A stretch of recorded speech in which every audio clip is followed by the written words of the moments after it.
Yes, I'm an optimist, and my optimism is based on 3 heretical thoughts that I'd like to share with you today. Forget dark clouds ahead. It looks more like hell. Everything wants to be free. Tech is eating your lunch. We all only read on Facebook. Magazine sales are down again. There's do-it-yourself publishing. And yes, there's Amazon. But there's more. Americans spend nearly 5 hours a day on television. 12 to 18-year-olds spend 10 hours a day on the internet, and more offline activities are moving to screens, apparently even farming, or faux farming, as it were. Plus, more and more offline media is moving to screens. And screens do seem to want rich media, video, action. There's so much confusion here. As W says, let's look at the internets, and let's look at the money. Google, placing ads on an index of all the world's stuff, is a huge business. Inferring our interests, income, preferences, whereabouts, and plans is at least several more incredibly lucrative advertising and data businesses. Google may simply be the most lucrative business created in the last 100 years. In other words, the search internet is extremely healthy. But let's look at this a little closer. I searched on towels, and I get all these ads based on the keyword towel. One thing I'd like to point out here, since so many free content businesses intend to survive on advertising, one of the main purposes, and advertising has many purposes, one of the main purposes has nearly disappeared. Pre-internet, we needed to keep informed as to what was on television this week, what was going on sale, and which merchant carried the items we preferred. Now we all know that most of this information is available just in time, on demand, and at the point of purchase. I don't need to think about towels ever until I go to buy them, or I should say order them. No need to clutter our heads, and no need for an advertiser to spend money cluttering our heads.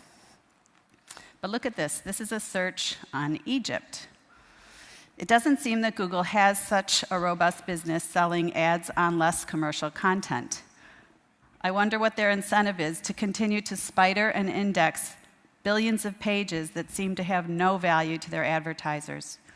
I guess like the newspapers of yore, journalism, or the linking to journalism, can be subsidized by the towel ads. I guess we collectively decided to trust Google in the fair and balanced ranking of the news and sources. I'm not sure how I feel about that since the algorithm is top secret. I also wonder about an algorithm used on news that has such an admitted bias towards popularity. And come to think of it, journalism subsidized by classifieds, that didn't work out too well for newspapers either. What about the retail, commerce, and e-commerce internet? $160 billion spent online last year, nearly tax-free, with perhaps no end in sight. My neighborhood may become 1/3 banks, 1/3 restaurant chains, and 1/3 nail salons, but that's another speech too. The state of the retail internet is also very strong. The doing internet is also doing very well. We can book reservations, make decorating scrapbooks, eliminate errands, and manage our finances. There may be many sensible, valuable businesses here, and many ways to monetize them: affiliate fees, and commissions. But what about the content businesses? In particular, what about the free content businesses? Online publications, do-it-yourself video, mountains of content, farm factoids and comments, Q&A, blogs, and social. The news on news is not so rich. The Huffington Post just broke even in 2010.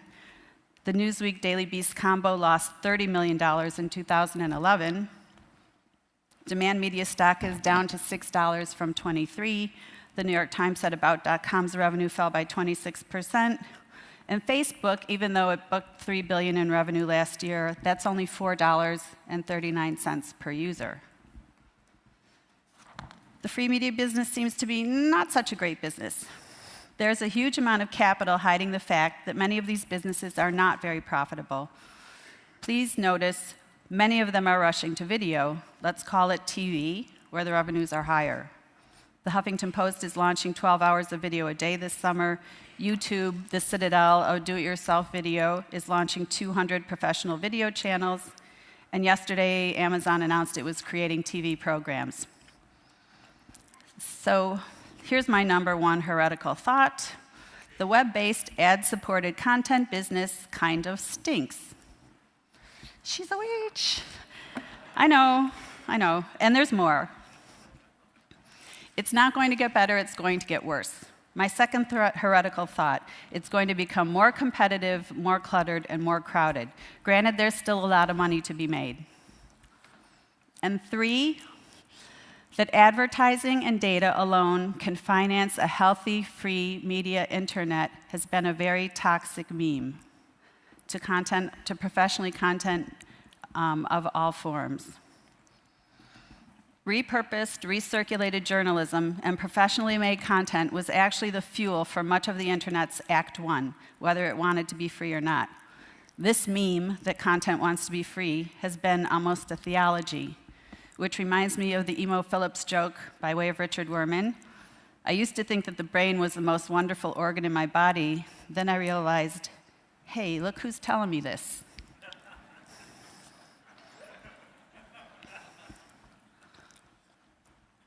Yes, Zuck might make his numbers selling us animated strawberries and music, and we may scrapbook our whole lives on Facebook, and we may play games and shop till we drop. And if the streaming internet becomes just more television, it may share the posh economics that derive from an extraordinary ability to influence. But when it comes to news, information, learning, immersive, non-amusement text experiences, the economics don't work out. We're going to have to pay. And yes, I am bullish on paid content. And paid content will have less competition from free content. Good will have less competition from cheap. But don't take my word for it. Let's look at some of the evidence. The advertising money that's not spent on search, display advertising, has been growing steadily. The problem is that on the internet, the inventory on which to display it grows faster. In fact, it's infinite. There are some brands that brand name content sites that charge healthy CPMs, cost per thousand, of $10 or more. But the vast amount of uneven quality, undifferentiated content, including and especially the content on social media, is sold for minuscule amounts of money, less than $1 a thousand. Given the vast amount of supply and the low effectiveness of this kind of advertising, don't expect prices to rise too much. Increasing the number of ads on a single page or their intrusiveness has already been proven to reduce experience to an unacceptable level, not an option. And it's too hard. This is the labyrinth of services and technologies that digital advertisers are supposed to navigate to make efficient use of digital display advertising. No doubt it works well for many products and companies, but I ran media in a digital agency, and I can tell you that it is a daunting task and an arms race to boot, and not many of the large budget traditional advertisers feel they do it very well. And think about all the additional costs for labor and technologies to evaluate and manage this. It's not insignificant. But we can charge more with targeting. Yes, again, nice idea, but I don't see it much in practice, at least yet. Twitter has 383 million users profiled, and I get a tweet about Downy fabric softener. Not interested. 380 million users is not a sufficient pool from which to target. What is? And on Facebook, 800 million users, I get an ad for veganism and Toyota. I know some of this will be figured out and these connections will become more relevant, but some of that, much of that, is going to be what I might consider an invasion of my privacy, which brings me to my last piece of evidence, projection bias.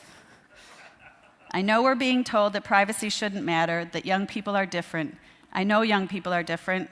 They don't have that much money, and they like to save their money for beer and mascara. They're called adolescents. They may not care much about their privacy for the moment. I guarantee you that when they get older, they will care. If our young people don't understand that impressions matter, or that we all make judgments, well, I live with teenagers, and I can tell you they're just not that stupid. Since the beginning of the internet, we've been projecting the preferences of young people on all people. and we've been straight-lining the preferences of young people on themselves. As a marketing person and a student of human behavior and a bit of a statistician, I say that's faulty thinking. If you're not paying, you're the product. With targeting, they are not figuratively going through our drawers, desks, and trash. They are literally going through our drawers, desks, and trash. In other words, content business models that rely exclusively on advertising are facing a revenue ceiling created by a tendency for low effectiveness and inevitable privacy barriers. And that revenue ceiling may not be sufficient to get high-quality content made and distributed. And as Oscar Wilde put it, my tastes are very simple. I am always satisfied by the best. I think we all want the best. And we already pay for the best. Americans pay $190 billion a year. Content is a huge business, and it's not going to be different online. It's not a stretch to say that people, myself included, will gladly pay real dollars for higher quality media experiences and some safety around our privacy. Serious content. These lines are not easy to draw, but there are some serious markets here too.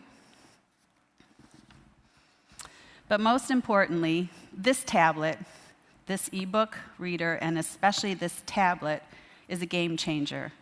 Lounging in front of a television is a pretty passive pastime. Sitting upright at a desktop or a laptop computer is a very active posture, active pastime. Now we have something new, a device we can curl up with in an easy chair, take to bed, carry on the subway. In short, use it conveniently, even luxuriously, in all the places we love to use books, places we love to study, and places we love to concentrate. And not only that, it's my whole library and newsstand. Maybe it's everything that's ever been written. And now, with the App Store and Amazon and discovery and purchasing possibilities yet to be invented or launched, Big C content, what quality content has needed: frictionless purchasing, instant gratification, opportunities for bundling, loyalty programs, points, coupons, book clubs, and subscriptions. All of the various old and new options that help us design value propositions that make sense to human beings, and now at our fingertips. It's hard to say how the pie chart of screen time will be sliced. No doubt entertainment will continue to dominate, and many content that used to be text will continue to become video, and maybe we're all going to hell in a handbasket. But having a book on you at all times, I think that sounds promising. Having any book on you at all times, I think that sounds even more promising. And what about beyond the book? What about all the features we've fallen in love with on the internet? Finding, sharing, mashing up, sorting, refinding, controlling. Some of these features need to find their way into the media formerly known as books. Books are the last media to go digital. Maybe you see digital as a threat, but digital media is a 10 when it comes to social selling. We love to share movies, music, news, and books. Maybe there's a whole new marketplace out there for our content. Maybe we'll share elegantly and ethically and enjoy learning together and purchasing together. Books have bound many contents, and maybe some of those contents don't want to be bound anymore.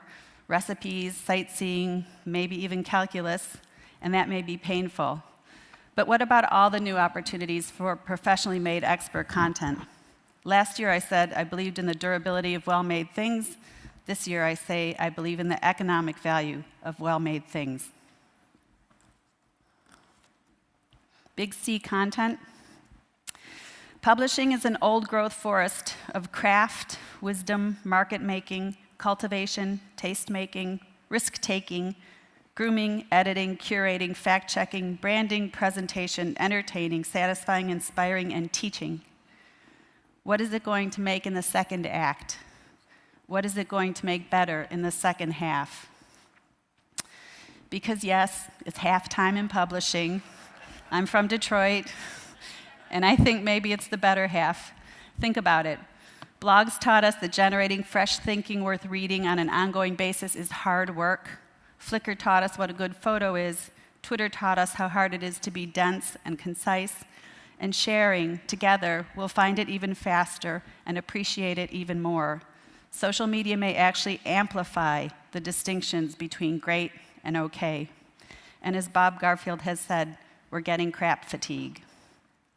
Content might want to be free, but I think people, at least many people, have expectations for something a little better, like the best.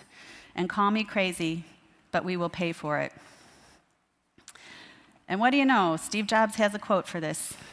Life can be much broader once you discover one simple fact. Everything around you that you call life was made up by people who were no smarter than you, and you can change it, you can influence it, you can build your own things that other people can use. Once you learn that, you'll never be the same again. Yes, I have many long-tail niche interests, and I'm grateful to have the ability to indulge them. But I do not want to assemble my own daily media experience from a Russell pile the size of Rhode Island.